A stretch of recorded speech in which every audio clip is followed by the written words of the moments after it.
Good day, doctors. George Allen here. Good day, doctors.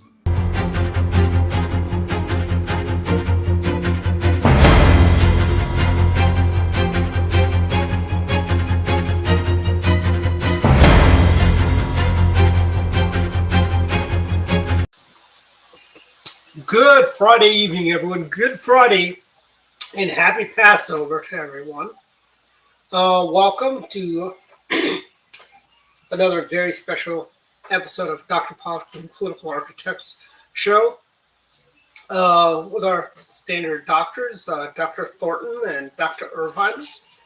Welcome, everyone. Busy week this week. I mean, do you think if I, it being all Passover, do you think inflation will pass over the White House? That's not how it works. No. That's as corny as Joe Biden and extending the ethanol in the gas. That's going to destroy car engines, probably. You do know that. So what would it be like? Render on to Biden. What is Biden? Well, Dwight. I mean, we got a lot of things to talk about tonight, but I had just thrown that out there. But you're right. Here's part of the problem with that E15 thing is that one, there's something like 150,000 gas stations in the country. 2,300 of those, which actually, have that at their pumps, and they're pretty much congregated in the Midwest and those kinds. Is that the E85 gas? Yeah, and you can't put that gas in every car because, just as you said, it will ruin the engine. It will void the warranty. So my old Yukon took E85 though.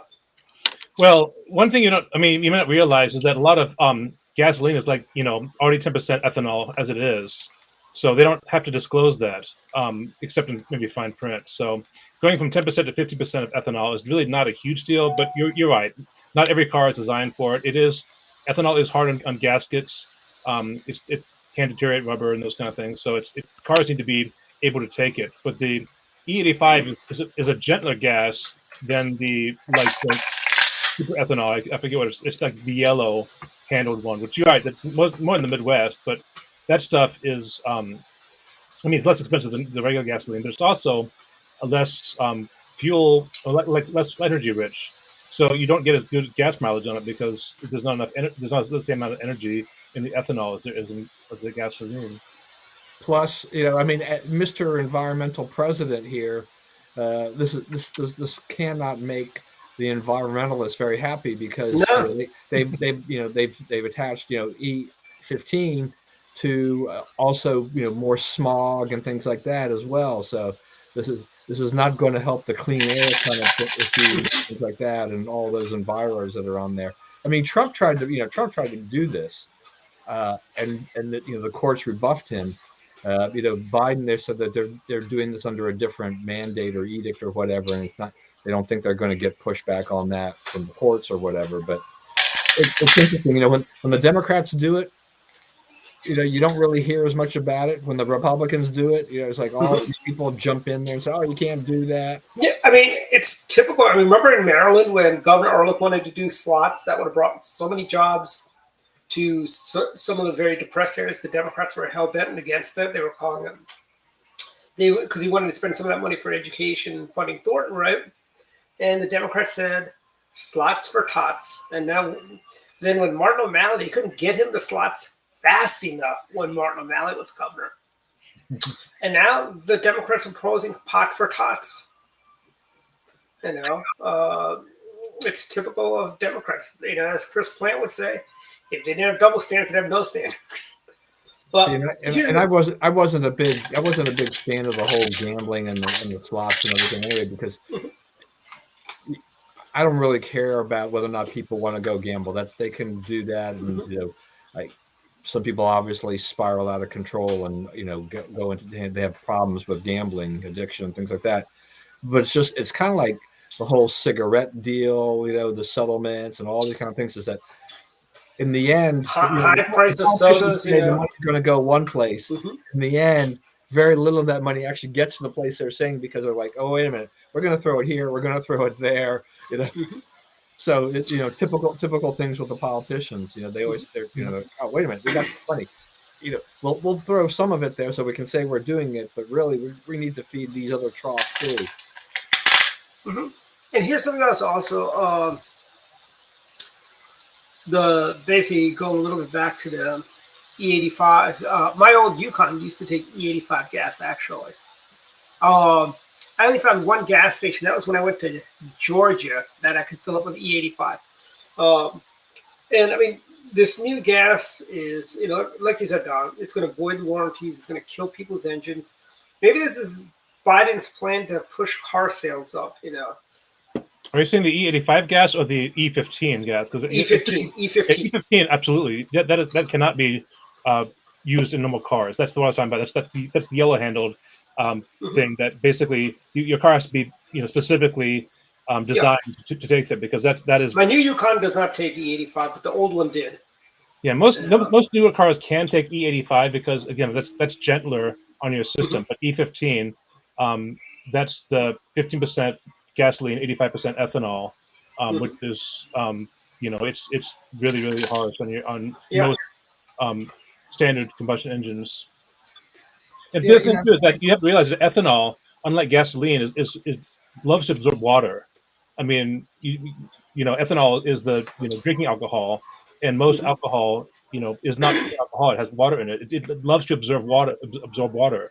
Gasoline is kind of like oil. It doesn't absorb, water. It will, float on it and such, but it won't absorb it. So that's the other issue too, is that it'll spoil quickly, and the water could get in your engine and cause issues there as well. So it's you have to really be careful about the high grain ethanol or gasoline, because it's really not the same stuff as gasoline. And water in engines. I mean, I lost a lawnmower that I bought from an old store called Montgomery Ward's. It was a self-propelled lawnmower, and water somehow got into the engine, and then basically I could either pay $300 to get the engine replaced, or pay $300 and get a new lawnmower. And I paid $300 and got a new lawnmower instead. And I mean, there's high price gas. Your real mistake was buying a lawnmower from Montgomery Ward's. No, actually, it had a Briggs and Stratton engine on it. It just had the Montgomery Ward badge on it. It's like the Sears Craftsman. Should have bought a Craftsman. Yeah, I mean, if you're gonna go to store brand, that was the thing. Well, actually, I had a Craftsman before that, and this was a 5 horsepower self-propelled Briggs and Stratton engine. It had the Montgomery Ward's badge on it. That doesn't bother me. Yeah. Well, I mean, that's part of it too. Is that a lot of those the store brands are built by someone else, right? Yeah, it's like all those TVs at Best Buy. I don't know if it's still true, but in the early days, they were all made by Samsung, their house brand. Their insignia brand? Yeah, that was all made by Samsung. That one I didn't know. I don't know who makes them now, but I know in the early days, because somebody told me, you just want to buy one. You just buy an insignia. He says, look at he put them showed them side by side. He goes, it's the exact same TV, except. Well, Samsung may make the display elements. I don't know if they actually make all the the same stuff. But there's only a few companies that actually make like LCD displays, like LG, Samsung, and a few others are really have that market cornered. And the TVs themselves, I mean, it may be Samsung branded or not, but a lot of laptops use Samsung or LG displays. So I don't know. Well, what's funny is that Insignia TV still going strong. It's about 8 years old now. It still runs fine. No issues with it,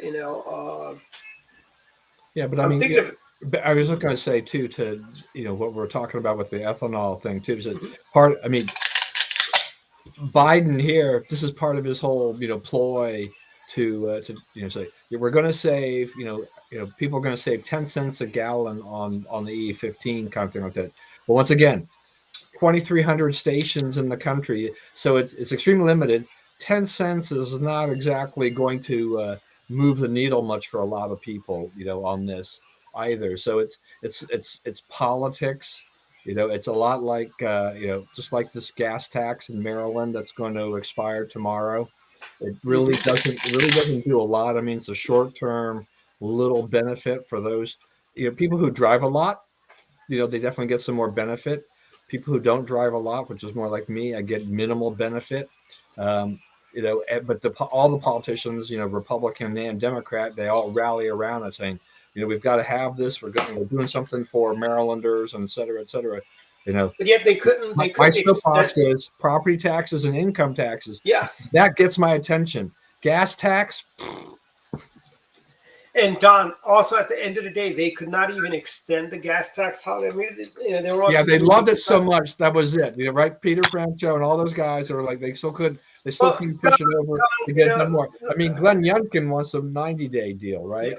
Which is a little better. I mean, well, Larry Hogan wanted a 90-day deal. What happens in these things? I mean, I am sure that there are Virginians who live close enough to the Maryland border that they gassed up. So Maryland was subsidizing Virginians who were living on those border areas and were coming in and gassing up, right, and using up part of that whole pie of all the big savings. If Youngkin in Virginia happens to get a 90-day deal through, there are going to be a lot of Marylanders who are close to Virginia that'll probably just go back there and do the same thing. I mean, I don't know. The gas tax in Virginia is not as high as it is in Maryland, I think. No, it's not. It's always been cheaper in Virginia. Yeah, I think it might be closer to less than 20 cents a gallon versus our 36. Yeah. Plus the fact we're going to get that inflation bump in July. Thank you, Martin O'Malley and the Democrat legislature. Remember that Democrats, Martin O'Malley tied it to inflation. Yeah, it's coming. One of those things that's coming back to bite you. I mean, increasing by the rate of inflation is not a real killer, but it's that compounding effect. So if it's a 36-cent tax and they're going to raise it by the rate of inflation, and they determine wherever they set it at, say it's 5%, that's close to 2 cents. So, but then then a year from now, if inflation is still going high, that's going to be compounding on top of that, and there's no end to this, right? I mean, this gas tax will just continue to choke us. No matter, it won't matter how gasoline prices in general go, but that gas tax is just going to continue to eat up a larger and larger piece of the pie. Mm-hmm. And what are we getting? But it's funny how those things start off. I mean, they start off well-intentioned, like they, smaller places that, because again, you look at the roads back in the day, you didn't really have, the same kind of thoroughfares we have. So, was it, Dwight, you probably know this, what president was it that kind of started the whole interstate? Eisenhower. General Eisenhower. So, back then, that was designed kind of almost like the military, so they could get around if they needed to, because we didn't really have good interstate transport. And so the federal government funds that, and then obviously the localities wanted to get on the ball and start making their own roads and such. And so I can understand funding for direct municipalities that need to pay for roads and pay for services, emergency services, those kind of things. I understand that. It's just that it never ends up that way. It's always like you start off saying, well, it's kind of like the Social Security Trust Fund. It gets rated regularly. It's one of those things that people look at and they can't keep their hands off, because it's like it's earmarked. There's no bank account that all this goes into that you have to make an authorized withdrawal. I mean, this is just, it's earmarked. So it's like it's just a number somewhere on a tabular spreadsheet. It's like it's just a number. All the money gets mixed in, so it's very easy and tempting to pull it out whenever you need to. So inflation is now 8.5%, but it's only transitory. Is that the CPI or is that federal? That's I think that's the CPI. The food part of it was like 13.2. The producer prices, I think, actually was around 6.4. So, but the thing is that it's still high. They're still hitting that 41 year high, and Biden once again is pivoting back to Vlad, and saying it's Putin's fault. This is why you're facing these historically high prices. I'm just surprised he hasn't been. Gas prices and other things like that were already heading higher before the war. Yeah, and let me share with you guys some food prices that have gone up. I think, Don, you and I talked about this earlier in the week. And by the way, our friend Bats has given up soda. And when you see this price, it used to be $2.91 in 2017. It was actually $2.91 in 2020 also. But $7.99 for a 12-pack of those 12-ounce cans. That is ridiculous. $8. I can give up soda. I can't give up bacon. I don't see bacon on there, but that's gone way up. I've got it. No, I don't have bacon. But look at this. A gallon of milk is $5.39. I've definitely seen stories about how bacon has skyrocketed. Yeah, well, I mean, even this pound of beef, which is $9.49, it's 85% lean, which Bats tells me it's not really good. It shouldn't be that expensive. That used to be $5.12. Coffee for a 12-ounce bag. I guess it depends where you get it from. I mean, I get most of my meat from Sam's Club, and they're selling 85% lean for like $3.80 a pound. So that's actually a pretty good price. But a lot of the other foods are like chicken and beef and bacon, like the bacon is still very expensive. And I was surprised, like chicken. I mean, chicken wings and just stuff that used to be 99 cents a pound. That's 3 pounds of chicken breast is $20 a pound. It's $20. Yeah, it's like 3 times the normal price of it. Well, yeah. I mean, look, my wife has bought. I mean, she uses a lot of chicken and things that when she makes these big dinners and all these kinds of things like that, and trying to find like boneless chicken can be very hard. I mean, she's had to buy boned in chicken, and then she's had to debone chicken, which is just an arduous chore to do. She was more than happy to pay the premium for boneless chicken, but we do most of our shopping at Costco and then some Asian markets, a little bit at Sam's. And that definitely keeps our food prices. Yeah, but here's the thing, Don. Most, like the average person who's having a hard time is not, I mean, we all have Sam's and Costco memberships. We can afford it, but there's a lot of people who probably can't afford to pay. What's the Costco's membership now? $120 for the. Well, it depends. I think. Like the signature service. I think that's for the premium membership. I think it's less for that. It's more like 60 or something. And I remember, the thing is that part of the issue for a lot of people is just that if you're living in an inner city or you're living in a lot of apartments, if you don't have a car, you're going to need. You're also going to need. You're going to need some kind of public transportation to get there. You can't haul the stuff, the bulk packs of everything that you want to buy at a Sam's Club or Costco on a bus. Okay, maybe you then spend some of that savings on an Uber, but even those Ubers and Lyfts have gotten expensive. So when you put out the prices about these are things when you look at Giant, Safeway, the Harris Teeters, they're going to be significantly higher in general than going to a membership club kind of setting. Because I mean, milk is what at Costco, like $2.60, $2.70. But not everybody can get there and do that. Yeah. And I mean, if you live in Montgomery County, there's only 2 Costcos. One is probably easier accessible by public transit, but you can't take that. I mean, you can buy one thing from Costco and take it on public transit, maybe 2. If you need toilet paper, you're going to haul that big thing of toilet paper on the bus. And who knows what the way crime is? It could be you could get stolen by the time you get home. And I tell you, snack foods like chips. I still think the show how stupid the people are in Montgomery County are. I mean, all the arguments that they made for years. Costco down over there in Wheaton, they want they had set up. They wanted to put 12 pumps in their gas station. They could have. They had the room. And they couldn't get it through. The residents and everybody kept complaining. There's going to be noise and traffic and all this kind of stuff. How much money would they have saved in their pocketbooks if they had allowed that to go through? Yep. Right. Costco has a huge effect on all the gas prices in and around where Costco's located. Yeah, like over in PG County, over where the Costco's that has a gas station there, Wawa has the exact same price as Costco's. The Exxon station is about 2 pennies less than Wawa's. Yeah.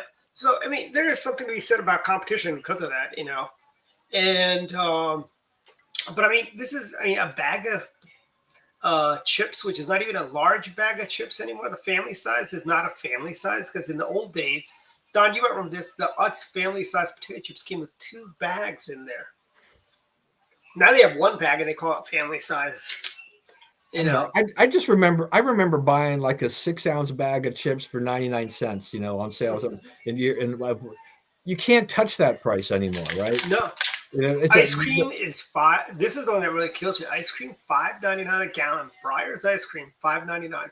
Yeah, if you get it on sale, it's a little bit better. But the other part of that is that when you and I were younger, around Jeff too, that ice cream used to be 64 ounces. It's now 48 ounces. Yep. And Don, I thought it was in 2017 when they raised the prices to $2.99 for ice cream. I thought that was high because remember it used to only be like a buck something, and you could get the house brand for 99 cents sometimes. Yeah, it's I think we're all seeing it. It's just, I'm absorbing it, but like I've said before too, just on rice, which we consume a lot of, and generally in the family. First you have to try to find some. My wife is, she likes to buy the jasmine rice from Costco, but it's hit or miss. It's not. But I mean, look at this. People say look at this flour. A 5-pound bag is $3. That's ridiculous. And that's a sale price, I think. $2.99 is because somebody was having a sale this week on flour, either Safeway or Giant. Well, and then it kicks over to if you want to go out and eat somewhere. Yeah. All of that stuff has been creeping up. The fast food places are trying. I was looking. I mean, for a long time, Burger King was doing a 2 for $8.99 deal for 2 Whoppers, 2 small fries, and 2 small drinks. So now it's up to $9.99. So they've had to raise the price about a little more than 10%. But that's the kind of thing. I mean, that is creeping up there. I mean, they push through these price increases, and those become the new standards. But at some point in time, people are going to say, I can't afford to even eat out at the McDonald's, at the Burger Kings, at the. And by the way, nothing against McDonald's. I love the Shamrock Shakes. And I'm still buying one. I bought another one yesterday. Oh man! I keep some renegade. Here's the thing about the Shamrock Shake. I keep thinking it's like, okay, it's not necessarily my favorite shake in the world, but I want to keep buying. I want to try to buy one a week just to see how long I can do it, so I can tell you I'm buying one a week. That's good. Go for it. Nothing down county has Shamrock Shakes. I've gone to 4 different places. Well, that's the thing. I mean, I have 3 of them nearby, and only one of them is still selling them. And I don't even know why they're still selling them.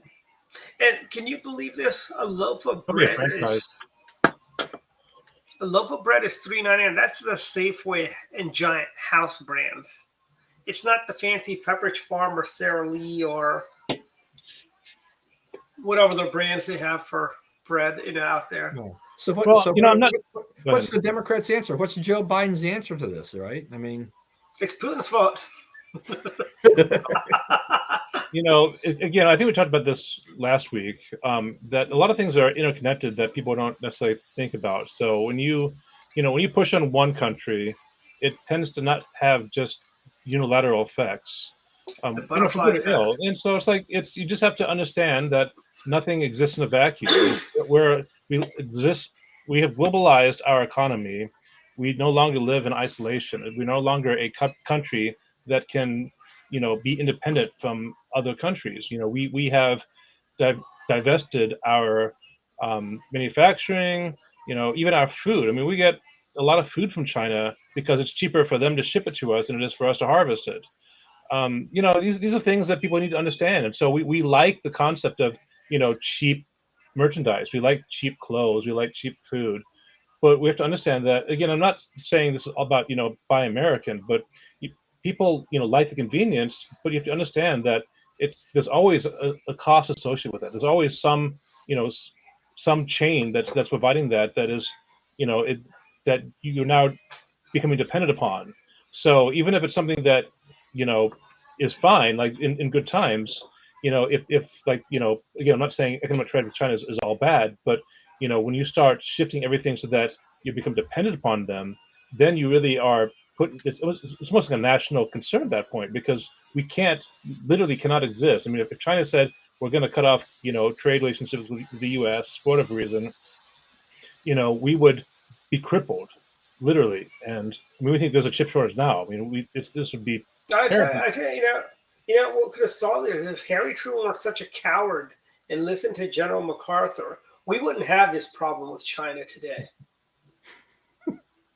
Just saying. You know. Well, I don't know. I don't. There've been a lot of wars. I said it. Harry Truman's a coward. Me and General MacArthur.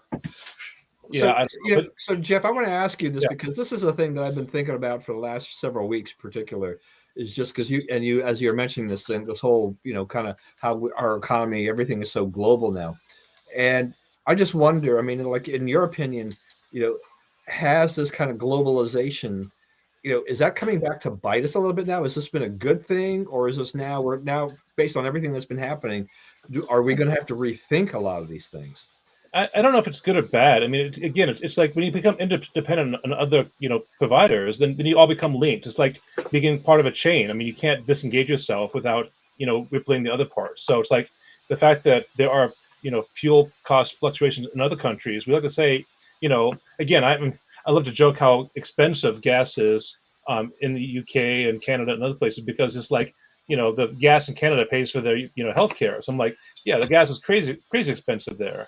And so I was like, I would, as a U.S. citizen, I kind of balk at paying that much money for gas. But, because again, I love cheap stuff too. But again, when we use the same sources and those sources become, the issue. I mean, traditionally it was OPEC. Bacon. Yeah, exactly. I think I've seen bacon as high as 15 pounds, $15 a pound. But anyway, yeah, so like it used to be OPEC was the big oil you know not consolidation, The but big bad. there's all the different Middle Eastern countries that all participated in that, and we basically purchased from a consortium of these countries, and nobody liked it, but that's how it was because we couldn't really push on it. We gave Saudi Arabia and other countries. Actually, Jeff, the reason we had to deal with OPEC is because Teddy Roosevelt and Teddy Roosevelt, shameful Republican, who gave us. He gave us some nice things like the national parks, but he also broke up Standard Oil. And Standard Oil, if they were still in charge, would we be paying this much for gas? Who knows? It's for the alternate history people. Well, okay, so I mean, there is that, but you also look at like all the Ma Bells that were broken up. They all came back together again. So I mean, I know. I'm waiting for that Verizon AT&T merger. I'm waiting for that Verizon and AT&T merger. So it'll be the reunification of Ma Bell. I hope they renamed themselves as Ma Bell too. Again, I don't want to get into like the whole issue of like what constitutes a monopoly and which because again we are not an oligarchy and we don't have the same we don't want to live in a place like Russia where you have individual. Some would say power. Zuckerberg is an oligarch, Well, yeah, you can say that is also which is Elon Musk and Bill Gates. I say Bill Gates is really more of a philanthropist now, but all the people who have way too much money, it's certainly that they tend to is there anything called too much money? Can anybody have too much money?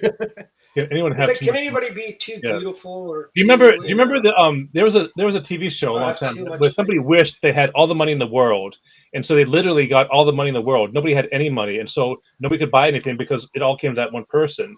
Was that Darby? If you own all the money in the world, nobody else can do anything because you own it all. It's like it becomes destructive at that point. It's like, what are you going to do with all the money if you can't, if nobody else can use it? It's kind of like King Midas, Mm-hmm. I don't know. Down to your point, though, I mean, I think that globalization in some cases is good for allowing redundancy. So the reason we went to China and other places initially was to have like backup manufacturing plants because GM and other plants wanted to diversify and make sure that they weren't just dependent upon one plant, and they wanted to initially it was the NAFTA, Canada and Mexico, and they wanted to see if that would work and they could get parts shipped across places and stuff. And again, there's a lot of things that, and I'm not in the manufacturing, so whether it makes sense to do that process or not, it's hard to say. But there are advantages and disadvantages when you are doing like a just-in-time kind of marketing where everything we come to our grocery stores is just in time. It's planned out logistically. We have people that are expected to ship it, to carry it, to stock it. I mean, there's very little tolerance in that for mistakes. And if the truckers strike, if the producers strike, if the grocers strike, if whatever. I mean, we are the whole thing comes down. Now, fortunately, we have enough different places like that it really doesn't affect it. But when we start looking at major producers, and again, you look at places like that produce meat. There's only 3 or 4 major meat producers in the world. And same thing with like Purdue Chicken. It's like they are so huge that it's like Pride of the Eastern Shore. you can't really compete with them. So it's like you can't be an independent farmer and compete with these major companies, and that's what gets me. And I'm less like I don't mind diversifying for that sake. If I had infinite power and could do whatever and make hopefully not make mistakes, but my thing is allowing for local autonomy, whether it be for power, communications, infrastructure, food. We have local grocers in Maryland. I mean, Maryland is a farming state. It's not as big as some other ones, but we do a lot of farming Our county used to be a big farming county. You remember when we were kids, Jeff? Yeah, and so it's like, why don't we take advantage of that built-in infrastructure and work with farmers here and take advantage of that as opposed to having them go to a larger, producer, ship it out, go across the country. I mean, well, basically, it's the super farm. I mean, we had the rise of the super farms in the '90s. Like Archer Daniel Midlands, ConAgra, and many others, like that. But we still have a lot of independent farmers. Like my friend Gary Bays has a Bays farm based in Illinois. Independent farmer. He grows soybean and corn, and I think they still have the dairy operation too. And there's a number of other people I know that have the small family farms are not. Contrary to what Willie Nilsson says, the family farms are not dead. They will be dead. They're not. But I'm saying it's a real challenge for the farmer to find the chains to supply to, because where there are no built-in needs. I mean, back in the day, prior industrial, I mean, people would go to farmers to get all kinds of food and stuff, and they would go to local grocery stores to get stuff, and there'd be no like change of stores. It'd just be like local. Remember before preservatives, you couldn't ship bread for more than, I guess, 20, 30 miles from the bakery, Sure, but again, a part of it too is that part of it was built-in limitations in infrastructure, obviously, but also part of it was that it was kind of just you got your milk, you probably got your milk locally, you got your bread locally, you got your food locally. It was all kind of local, and it's not like it's things are not necessarily better back then, but it was more independent. So like if one state had an issue, it wouldn't necessarily affect another state. I mean, we could sometimes take the excess for one state and give it to another. Now, of course, your point about the super mega farms, there's economies of scale, absolutely, but there's also risks in that too. I mean, when you have monocrop farming, that causes a lot of economic issues too. I mean, if you have a farm that only grows one crop for acres and acres and acres and acres, that has an it has an environmental impact. So again, it's just there's always a cost. You just need to understand what it is and realize that's what we're playing with. And if you can accept it, it's fine. But you have to really you have to play it with open eyes. You just can't think that it's all positives and no negatives. There's always something giving up in exchange. Remember? Yeah, I remember growing up. We used to have a lot of High's dairy stores around, right? I went to a High's when I went to Westminster to Chris Tomlinson's kickoff. Our next delegate from, I think it's District 5. Chris, correct me if I'm wrong. I think it's now that the maps have been set. I think you're in 5. I don't know, but out there I found a High's, and it was a High's gas station. Gas was cheap there. It was like $2.62 a gallon, $3.62 a gallon. What am I thinking? What I think it's 2020 again? That is going to be $2.62 a gallon. Well, there's a High's. What is it? It's towards your neck of the woods, I guess. I mean, it's towards Howard County, I think, somewhere out there. There's one in Annapolis also. Yeah, there is a High's. Actually, it's over by West Lawn. Okay. Yeah, it's you got to go through some weird road. There's family friends that live out that way because I remember driving past it. I just remember when I saw this one High's, I'm like, I hadn't seen one for so long. I was like, wow. But that was kind of built around independent dairy cooperative or something or other. I mean, there's also a High's off of 50 when you go to Ocean City. right before the Bay Bridge in Cape St. Lucie. No, not Cape St. Lucie. Cape St. Clair. Seems like there are more Uh, high stores around than there still are Roy Rogers. Yeah, well, there's one in Burtonsville. There's a Roy Rogers in Burtonsville. There's one in Rockville, Gates. Gaithersburg, and Frederick. Yeah, you know the one in Rockville used to be the Bob Ehrlich office. I know. Well, yeah, I mean, they totally remodeled that whole section. Yeah, Because the Ehrlich office, they took over that old car dealership. yeah, it was funny seeing a homeless person walk in. Hey, what are you guys doing in my house? You know? Yeah, see, I think what Andy just said, I think that's the one I've seen. 70, yeah, That's it. That's the one. No, only I think. Somewhere out in there. I just can't remember. I remember I used to see it when I would drive from here, where I live in Montgomery County, out towards Ellicott City. Right. And then oh, by the way, as I like to give updates on affordable EVs, or what I think are affordable EVs. There are no affordable EVs. What are you talking about? That's like an oxymoron. This is. I'm actually talking about the really cheap ones, like the Nissan. So 42,000. Okay, that's. And that's before the rebate. Yeah, for 42,000, when you get that, the wheels. No, actually, it's actually well built. Actually, the 42,000 one gives you better gas mileage than the limited, which is 46,000. So who's the manufacturer? What? Toyota. This is a Toyota? Yeah. BZ4X. What kind of a name is that? It's called Toyota. I can't think of names, And I mean, compared to the Kia EV6 is roughly about the same price as that. I just want to say, watching the Facebook comments from Andy, it just seems that he seems to be the highs connoisseur or something here. But they did have good milkshakes. See, this is the EV6, and they're actually at 33,000 after the rebate is 40,000, while the BZ6 is 42,000. So it'd be roughly about 40 after your rebate. All right. So I want Dwight. I want you to clarify that, though. I mean, are you talking about a rebate? Are you talking about the tax credit? Tax credit. Okay, which is completely different, because that money is money you take straight off your taxes. Yes. Which I don't collect that. I'd rather them send me that money, because it's really not, And once again, it's limited to. I think the law is limited to the first 200,000 cars that are sold. So yeah, I think those are like 38 to 40,000. So I just looked at that. They actually I don't that better or not, but it's kind of similar to the Rogue, but an EV. So.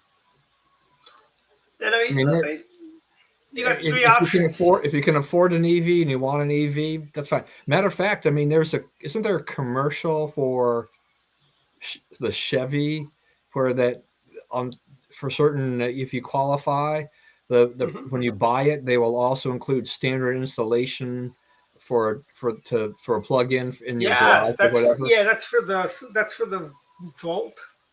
Yeah. So which I thought was actually an interesting marketing thing there too, is that because that's another part of the hurdle that you have to get over is and everyone knows how much it's standard slow charge, but if you're going to plug it in at night, you're fine. If you're going to plug it in catches on fire 10 hours or whatever, you're fine. But it's a very interesting marketing angle to kind of basically put that in, kind of work that into the price and say, hey, we're giving you a package. We'll even make sure you get the installation so that you can actually plug the sucker in. And you know what the real bargains are. I know everybody likes the EVs and all that, right? But I've been doing some studying because I'm contemplating speeding up my EV purchase opposed to waiting to 2023. I think the plug-in hybrids are the best bet, because you can get a Toyota Avalon plug-in hybrid, or a hybrid, one or the other, but for about $27,000. A Honda Accord hybrid, $27,000. I mean, it's still a small chunk of change, I'm saying, that's like a year's salary for some people, because of, if you're working in manufacturing, it's like a year's salary. If you're working on Capitol Hill, it's a year's salary, or more than a year's salary, I should say, for Capitol Hill. I think Capitol Hill is still some of the lowest paid jobs in America, working as a legislative person, working for some of the richest people in America, members of Congress. Well, if they're actually making that little money, they you can't that kind of money you can't even afford to live in DC. Yeah, a lot of them do like room sharing and stuff like that. I mean, and you think AOC would sympathize and say, hey, I'm going to take less of my money so I can give my staff a real living wage. No, she doesn't care about that either. So the one thing I meant to bring this up earlier, but I forget what comments started it. But the biggest, and I think I've said this before, the biggest issue I have kind of with the Democrats is the fact is like the not in my backyard mentality, where they want to see programs that they think are beneficial. They just don't want to have them in their face. They're all for was it Section 8 housing and for other types of affordable homes and those kind of things, but they don't want to have it in their neighborhoods, or they don't want to have it any close. We can't put a Section 8 housing in Hyannisport. And it's like, again, it's like you can't, like, I'm not saying the Republicans are immune to it, but I mean, if the wealthy left tend to live in very isolated pillars where they think that that they have some lofty goal for helping the disenfranchised better themselves, and instead of like the Republican kind of bootstrap mentality, which is not, I can understand there's pros and cons to it, but basically saying we'll provide the means for you to help yourself.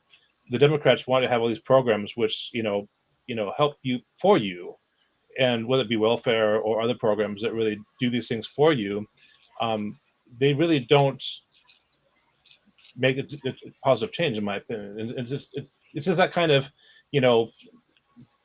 there's a disconnect between the practicality of what they're trying to espouse. I mean, nobody wants to have, the working poor. I mean, I think we all agreed that if we had a choice, everyone would have a living wage, a workable living wage. The problem is that, you have to understand the economics of the situation and how this whole, economy has been funded, and how, it's just, there's a lot of things to consider. And just to say that, for example, raising the minimum wage, is going to fix the problem. It's not. It's like inflation. It just lowers. It's like, pouring water into the ocean. Everything raises up a little bit. The ocean gets a little bit, deeper. It doesn't. It's not like you're, yeah. fixing And anything. here's, look, that'd be a lot, And by the way, Don, Jeff, myself, don't we feel really stupid that we actually went to college, paid our own bills, paid as we go, or some of us were lucky enough to have parents that paid for everything. And now Joe Biden is contemplating canceling student loans for political gains. He wants to cancel. It's like, I find that reprehensible. Like he's. I mean, you heard John Psaki today mention that that's something they're considering, and they go, we may extend it or we may wipe it out. So yeah, I mean, I think what we're seeing, is really they're kind of kicking the can down the road a little bit by doing these extensions, right now, because that somewhat placates the left on this issue. But I think they realize, I mean, canceling student debt as a whole, that type of thing that Elizabeth Warren and they want to do, that could be a potential powder keg that they don't really want to get into, just holding off, on the interest on the loans and stuff like that, and pushing the payments, that's something that, they just kind of throw that down there, and we'll get to it. We'll attack that problem later. But one of the problems will be is that there's a calculus in here too, is that if they kick that can down the road a little bit too far, and the Democrats lose control of Congress per se, then legislation to try to do that from Congress to do this, it's not going to happen. The Republicans will not do that, and that'll make it much harder. I mean, then the president, I guess he could always do an executive order, but then that could be reversed by the next president. And I'm not sure exactly how legal that would be. They'd probably be fraught with a lot of challenges that they don't really want to do on and you know that. something, this is just phase one. I don't want to sound like one of those paranoid people that say slippery slope, but okay, this is phase one is canceling out college debt. Okay, you know what phase two is going to be? Let's cancel out consumer debt. AOC's already been talking about we should just wipe out credit card debts for people, and as I wish I could get some headway so I can max out all my credit cards, if they're going to wipe out consumer debt too.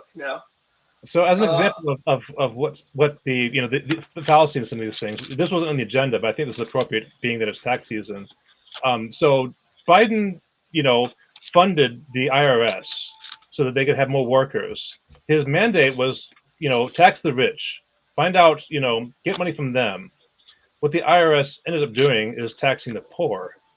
But you have to understand why that happened, because again, the rich typically have, accountants and people that, pretty well secure their finances. So it's like it's harder to find the cracks in a large corporation. I'm not saying there aren't any, but it takes, special skills, and it takes people dedicated for that. Having somebody who makes, 20, 30,000 a year, fiddle their taxes so they can get an additional 1,000 or two in a refund. That's a big deal for them, but it's also easy to catch. So again, he's upset that this kind of backfired on him. But anyone, I think, who really thought about this will understand that this is kind of the natural progression of, if you give, like saying, we're going to double our police task force, and we tell them, catch all the criminals, catch all the people who are doing the bank robberies. Um, and there's like, okay, there may be one or two like in a year, but they're just going to be others sitting around. So what's going to happen is they're going to be out in the streets, catching speeding motorists. It's like you have to understand, this is like you know it should be fairly obvious. So I think, again, you talk about the calculus of these things. I don't know if they really have thought through the ramifications of, like, I don't think they have, as far as this canceling the student loan. I mean, that has great financial ramifications, even more so than well, the Paycheck Protection Program, and and everything else we try to do to stimulate the economy. That's still going to bite us. I mean, I'm waiting for that. well, To go the drain for that one. I well, I mean, don't know what it, inflation but is at we know inflation is at 8.5, and at the rate that we've seen inflation climb in just 2022, we'll be around hovering close to 12% come November. Nobody wants to say that out loud, but we'll be close to that. And the price of gas will be around $6, because I don't see the price of gas going down anytime soon. Even though you have the Democrats that are whistling by the graveyard saying, "Oh, price will come down in the fall." No, they're not. They're not. They'll stay around. Good luck for any Democrat getting elected when we have $6 gas and 11 to 12% inflation. Yeah. I don't think it's. I don't think inflation is going to get that high, because I think part of the equation here is just that you're going to see the Federal Reserve pick up, on the interest rates. They're going to increase those probably a little bit faster clip than they had originally signaled, and that's Mhm. going to have that's going to really have a tightening effect on the economy, and to the point of demand for certain things. I mean, we're already seeing mortgages at about Mhm. 5%. The rates are going up. They're going to, they're going to go up. Interest rates on credit cards are going to go up. They're trying to cool inflation by increasing the interest rate, but they're going to have to be very careful, because if they pull the trigger too fast, they'll tip us into recession. If they go too And slowly, that's yes, that's inflation yeah. will not abate, Eh, but it will. I mean, they raise interest rates. It definitely will cool demand for some of the things. I mean, it's supply chain is part of the issue, and there's a lot of factors that go into inflation, but demand is still relatively high for a lot of products. But if you start raising the interest rate, you will cool demand for some things, but it may be to a negative effect on us overall. Uh, mhm. Very tricky. I mean, the Fed, in the kind of the 2020 hindsight, there's no doubt that the Federal Reserve waited too long to increase interest rates to start that, and so they're now trying to play catch up. The question is, can they do it without really screwing things up and then making things worse? And here's the thing, you've already got,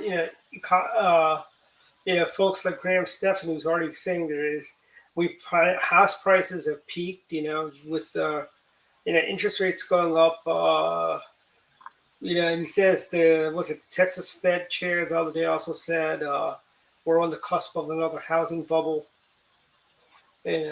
Which I don't believe we're on a housing bubble, because remember the last time the housing bubble was caused by all that subprime lending. We're not having subprime lending anymore right now as a problem. Yeah, So, yeah. I mean, I think on the housing thing, it's really kind of hard for anybody to really get a firm handle on it, because of this movement to hybrid and work from home and all this stuff has kind of changed the landscape. There's still a pretty good demand for housing. The problem with the interest rates as they rise is that it definitely makes the cost of buying a house more expensive. It may not, what it might do is reduce the demand for the higher end or the more expensive homes, because people can't afford with that higher mortgage to do that. But they'll probably still, on the lower end, there'll probably still be pretty firm demand, Oh yeah, even if interest rates go to 6%. yeah. I mean, right now I know I put a house on the market. I'm asking 782 for it. I'm not paying any of the closing. The buyer's going to pay the closing. The buyer's going to pay my realtor commission as well. And the way I look at it, I don't have to sell it. I get an offer, I'll sell it. Otherwise, I'll just keep it as is. And you've got a few people that are doing stuff like that, just trying to sell a house. If they can get a lot of money for the house, they'll sell it. If they can't, they'll just, there are no need. It's not, there are no rush to sell. And I know realtors say, "Oh, your house gets a stigma if it doesn't sell real fast." But I'm like, the average house in Montgomery County is staying on the market for about 7 days, which is pretty good. Yeah, I don't know. I mean, I get these weekly reports from Zillow with that Zestimate on my house, and I'm like, yeah, if somebody would pay me that money for my house, I would really consider selling and moving somewhere. But I don't see it happening. Yeah, I have literally the worst timing when it comes to houses, because I was living in Michigan back when the previous recession back in 2008, 2009, trying to sell my houses, which they didn't sell. They both went into foreclosure.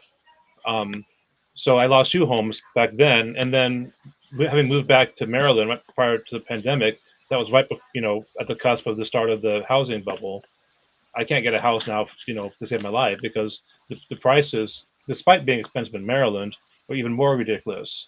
So, what I could pay for like a shack in Maryland here, I can get like a mansion in Michigan. So it's really kind of, a lot of it is obviously, regional, but it's just funny that, I'm like, as far as Remember, Jeff? finding to get a house, I'm literally have the worst luck. Remember, Jeff? I found you a 2-bedroom house in Greenville. no, Silver Spring, downtown Silver Spring, 2-bedroom house for $850,000. Oh, that one, yeah. Can you believe that, Don? A 2-bedroom house.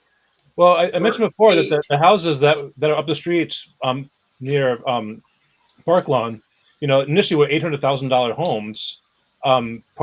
Just a year and a half ago, they're now like 1.2 million homes, and nothing has really changed. But except the signs. And when we did the open house for those townhomes, I mean, we're talking about nice homes, but $750 for a 1,500 square foot townhome. Yeah, that's crazy. I don't get it.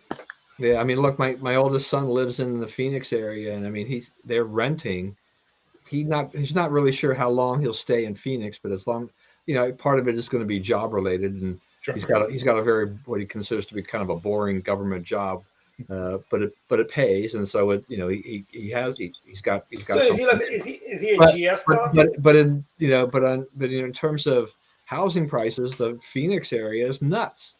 I mean, they're saving for a house, but now with interest rates up, it's like, exactly what could they get anyway? I mean, I don't know. I mean, it may be a long time before he finds a house somewhere, unless he moves to just a far cheaper area where he could work from home, or he can earn the same kind of salary, but it's just the cost of living would be lower.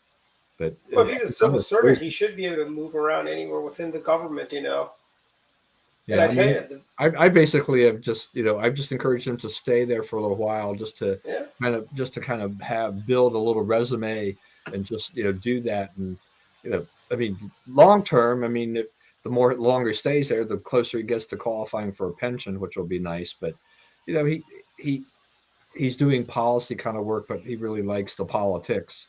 So he's not really. He spends a lot of time just kind of working on policy stuff that's pretty darn boring. Well, I mean, here's the thing. As Wooded Morton Blackwell says, you can't save the world if you can't pay the bills. Yeah. And here's the thing. If he's a federal guy, I mean, he could potentially, if he's been there for at least a couple of years, he should be able to transfer within the federal government relatively Yeah, but I mean, he's working for the state government right now. Oh, state government. Oh, he works for Doug Ducey. So he keeps his eye open for political jobs. But I mean, I think he's doing the right thing by just trying to stay within the framework of the state government, where if he sees an opportunity where there's more money but he can still qualify, he'll try to move to it. Well, NTU's looking for people right now. National Taxpayers Union. They're looking for people, but I mean, Alexandria is not much better as a housing market than Phoenix. Yeah. I think he'll eventually move back here. But they say the best. I tell you, Florida is still affordable, relatively. For people like us, it's still affordable because it's not. But people in Florida, they say it's crazy expensive. For people like us, I'm not sure what that is. We're from Montgomery County. We're from Montgomery County. We understand. We see. We think a $400,000 house is a bargain, or $500,000 house is a bargain. Especially it's like a four bedroom with 2-car garage. And you're paying $450,000, $500,000. That's a bargain. We'd consider that. In Florida, they say that's overpriced. But you have to understand too, Florida has its own issues too. I mean, a lot of alligators is not just alligators, but banana spiders. It's below sea level. It's all like national floodlands. It's like it's waiting. And again, you may or may not put much faith in global warming, but the sea levels are rising, and at some point, it may be that a lot of Florida is changed its landscape. And good luck if you have the home in the in the flood area. I'm not saying South. Look, here the weather is relatively stable. I mean, we're kind of worst thing we get is a blizzard every now and then. Yeah, but we don't really get like the big tornado or we get an occasional hurricane. We get some bigger weather events. But when I look at the Southwest and even the Southeast, and I mean, you're talking about Florida, but I think about Louisiana, Texas. You go into Alabama and things like that. I'm like, I'm staying away from those places. There's nothing that would get me to put myself anywhere close to the path of anything like that. Forget it. Yeah. I got friends who've moved to South Carolina. I'm like, depends on where you're going to be, because even that's getting pretty dicey. Well, the Space Coast. South Carolina's been a little south, but yeah. Knock on wood, Space Coast for about. There hasn't been a major hurricane in over 10 years.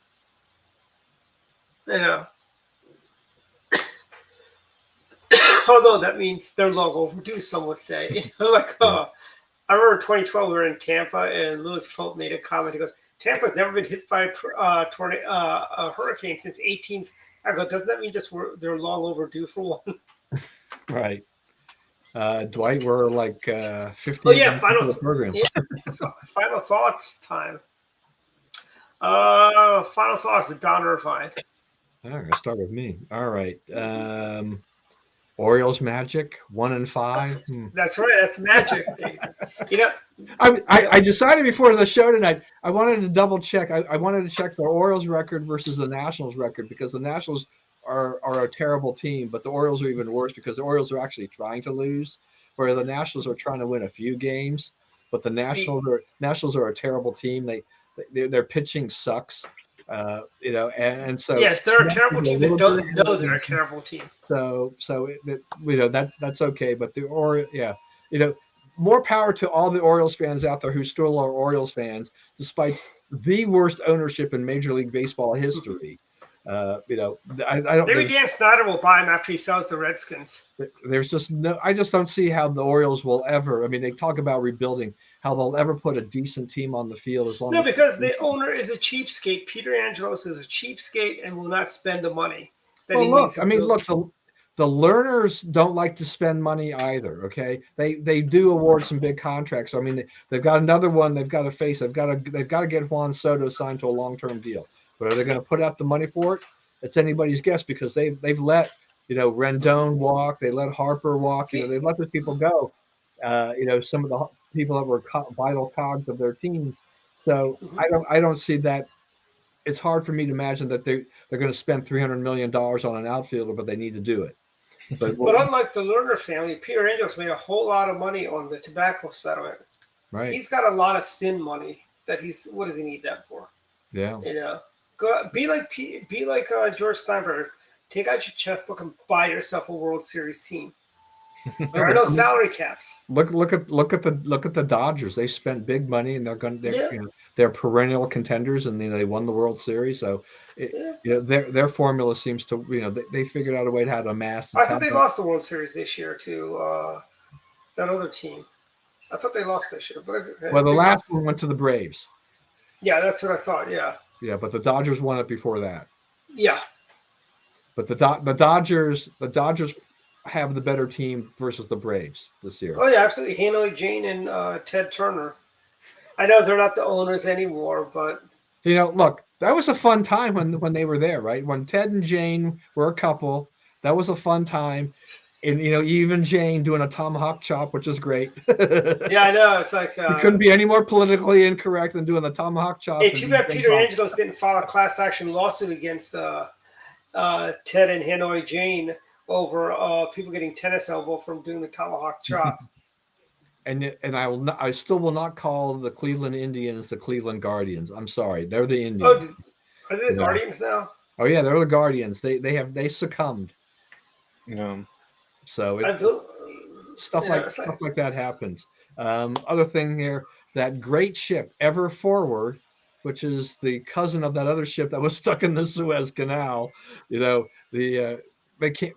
Those I don't know. I mean, they left the port of Baltimore and managed to get outside the shipping channel, and they're now they're stuck. I guess Maryland wants them to put up $100 million to help cover the cost of doing this. They're offloading, I guess, some of the containers to see if they can't lighten the ship so they can try to get it refloated. But I don't know. I mean, this thing is. The funny story is that it's become like a tourist attraction. They're stuck out there, right? Are they off? Is it like off Sandy Point? There's a place called Downs Park in Anne Arundel County, and people are actually paying the $6 entrance fee to go drive in there and pull out a lawn chair or two and watch the ship and watch what they're trying to do to try to get that ship moving. Don, you know what that means? That if you're going to pay $6 to watch a ship be unloaded or try to be moved, there is nothing good on television.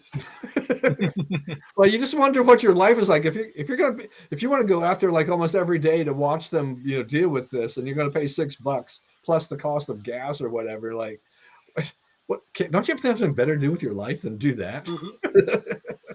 Yeah, it's like it's like those. I don't know if you remember the old Country Time lemonade commercial. I think it was that, or was it Bartles and James? Where you get two old guys sitting on the porch. I think it was Bartles and James. They had two guys, that's for sure. Yeah, and they would just sit there and drink their wine coolers and just watch life pass them by. That's what those people. That's what it is. Those are the people that are watching life pass. So, and that'll be my last comment, and I'll turn it over to Jeff, I guess, next. But you know what that reminds me of when you just said that? Mm-hmm. So a few years ago, when we were driving back, Young and I were driving back from Indiana, visiting the grandkids and all, as we were coming, through after we have to go, through Cumberland and all this kind of stuff. Mm-hmm. But we were up in Washington County, right? And we're coming back, and there was something that happened, and all the freeway traffic had to divert. Okay. Mm-hmm. And that's like, is it called like Grantsville or something up there or whatever? Mm-hmm. Anyway, so we had all this traffic had to leave the freeway and go onto these side roads. Well, that's kind of like Mennonite country or whatever over there. Yeah. And so as we're driving, single file on this little road, at about 10 miles or 15 miles an hour, they're all these, Mennonite, the people, they're we're basically in their front porch area. I mean, they're just sitting on their porch and they're just watching us snake our way through until we can get back and rejoin the highway. And it's just house after house after house. And I thought, well, hey, why not take a break and let's watch this traffic that had to all get diverted from the freeway, for several miles. Yeah. If it wasn't for that, though, I wouldn't have actually known that was kind of an area where it's kind of dominated by that group.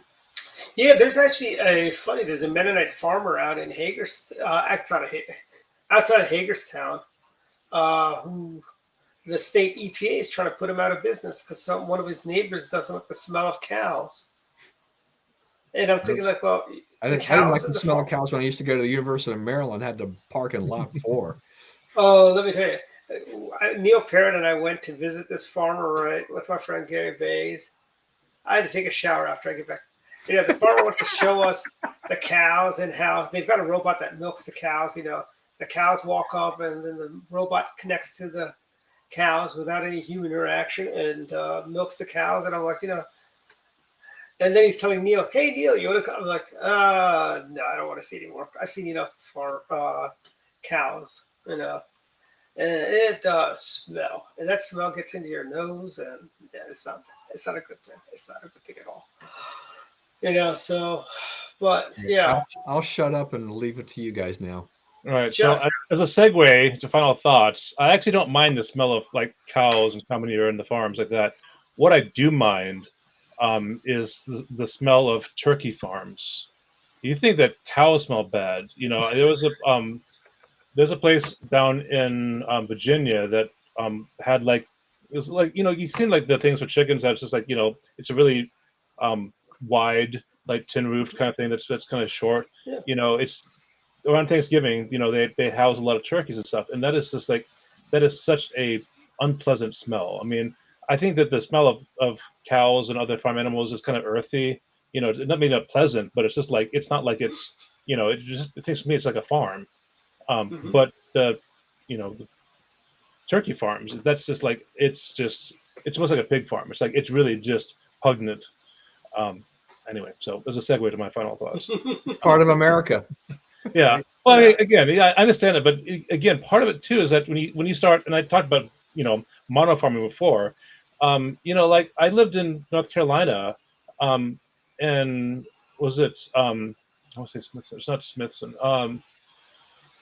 Smithville is a big pork producer. I know Smithfield very well. Smithfield.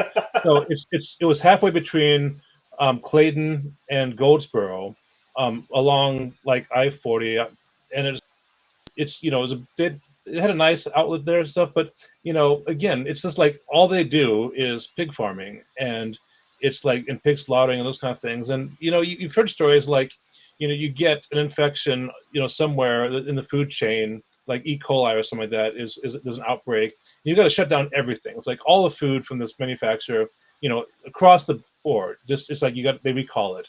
We've seen it with the hummus. We've seen it with other, with lettuce and other kind of greens. It's happened, and it's because the economies of scale are good, but you can also incur some risks when you take everything and channel it down to one source.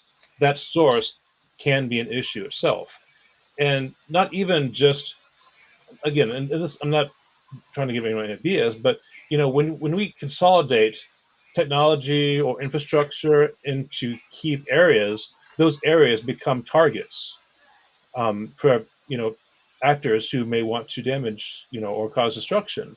So if something is distributed, it's really hard to attack all the farmers at once. But if they all consolidate all of their produce into a single place, that's really easy to disrupt.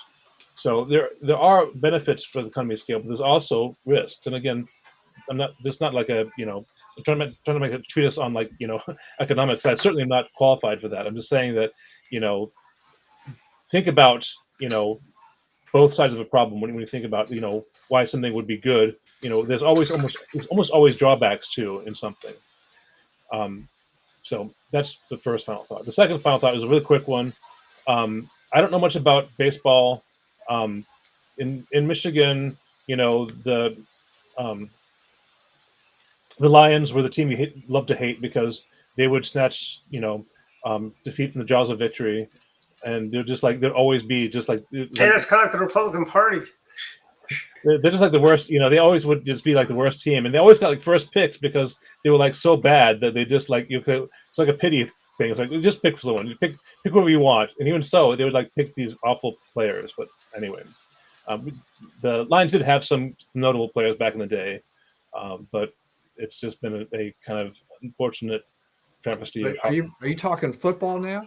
I'm talking football now. Okay, yeah, yeah, because the baseball, I don't really know much about baseball. We had the Tiger Stadium in Michigan, and then that became Comerica Park. And I don't know. I have issues when you burden the taxpayers with building something that's a commercial building. So when you build a stadium and you put that burden on the local economy, what happens is the hotels, all the local people end up paying for it, and so the owners get all the benefit with none of the costs. I don't know. That just No, you're right. And look at since you brought that up, I'm going to throw out what just happened in New York, right? I don't know if you saw that. So the governor of New York is actually from the Buffalo area. Okay. And so in that budget, she has authored, she signed off on this huge project for building a new stadium for the Buffalo Bills, basically next to the current stadium, right? Right. And the taxpayers, they'll flip bonds. The taxpayers will be on the hook for $200 million or something like that, or maybe $500 million, $500 million. I mean, anyway, it's this huge expense to the taxpayers. And apparently her husband has some kind of tie to the concessionaires at Bill Stadium anyway, or something like that. So there's a little bit of funny thing going on here. Yeah. But here are these states that talk about, oh, we've got all this money because we got this pandemic relief money. We got a boon in sales, in income tax money and all kinds of things, that weren't expecting. And yet they're going back and they're basically telling the owners, these rich, wealthy owners of these teams, we'll help you build a stadium, and we'll pay for half the cost or whatever. Right. Why are we doing this? I hate this idea. Yeah, me too. Those guys have got money. Their franchises are worth billions of dollars. Yep. And we're paying the bill. Give me a break. Didn't Maryland just give the Orioles, a bunch of money for stadium improvements? Why? Yeah, but you know what they told the Redskins or the Commanders, the Cobra Commanders were told, we're not going to get into a bidding war for a new stadium for you guys, And I wonder if that has something to do with someone being very good friends with Cal Ripken, But honestly, I wish the Orioles would leave Baltimore City. If they would move to somewhere in Anne Arundel County, that would be perfect. If they would have, like Brian, when we had Brian on, we were talking about how they were actually thinking about moving to over to what's that area?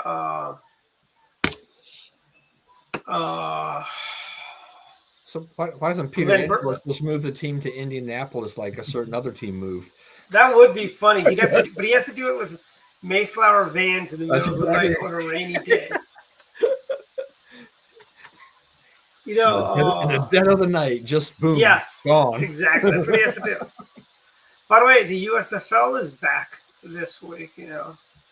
Yeah, my first thought about that was because one of the teams is the New Jersey Generals, which the original New Jersey Generals was Trump's team.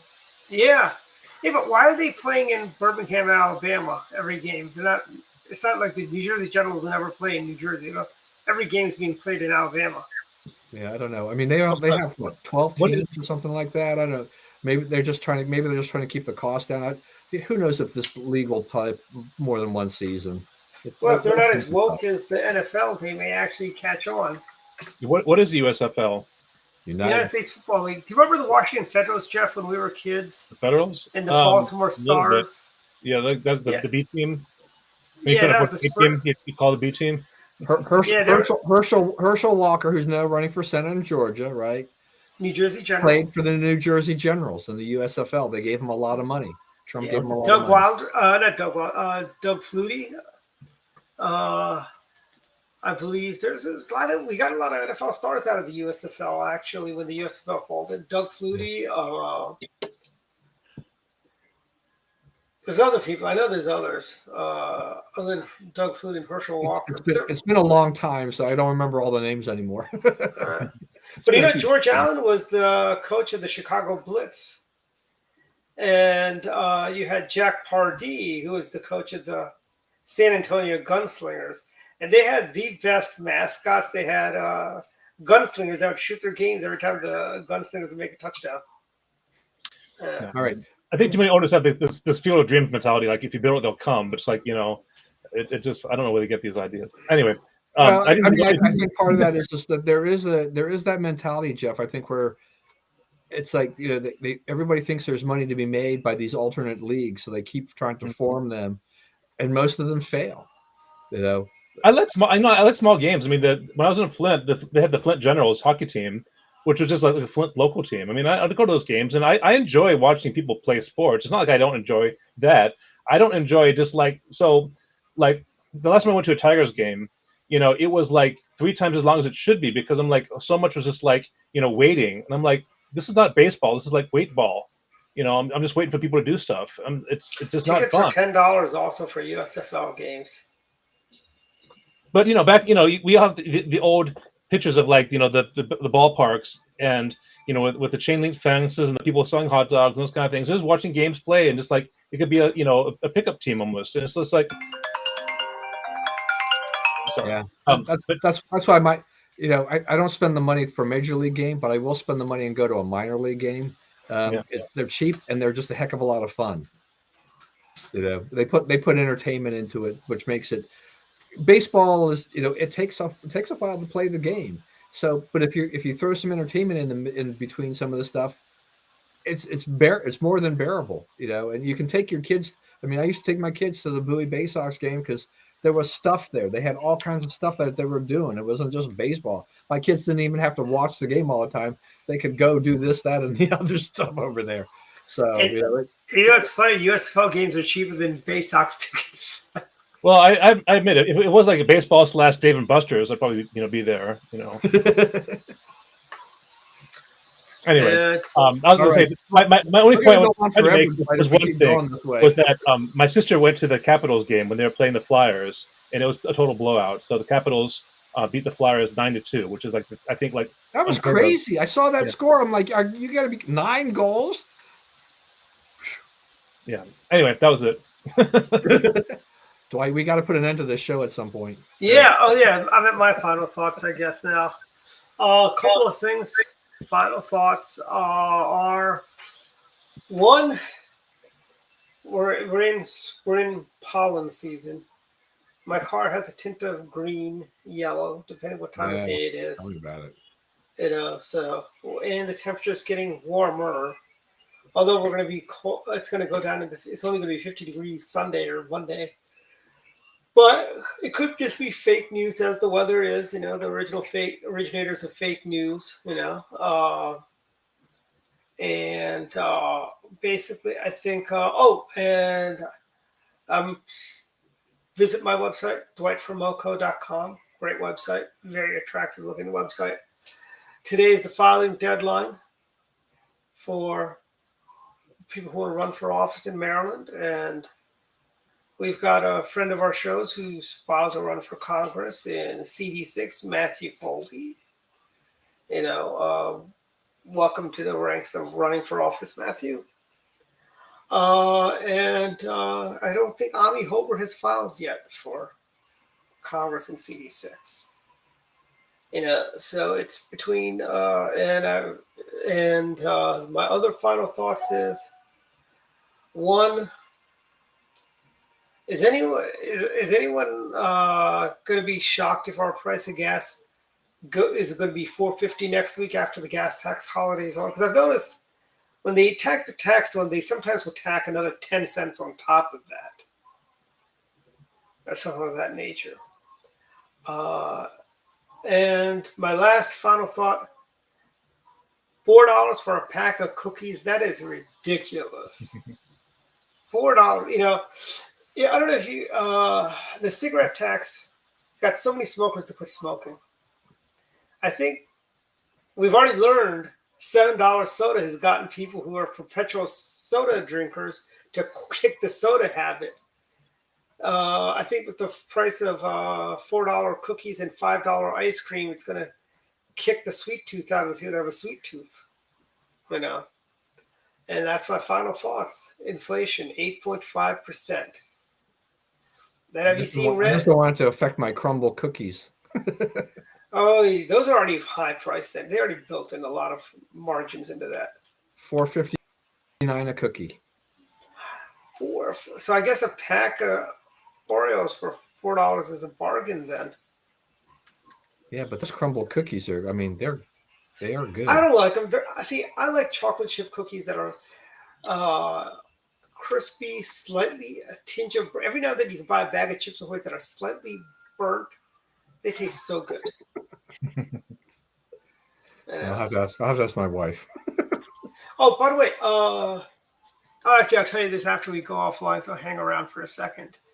Good night, everyone. We'll see everyone next week, and happy Easter, everyone.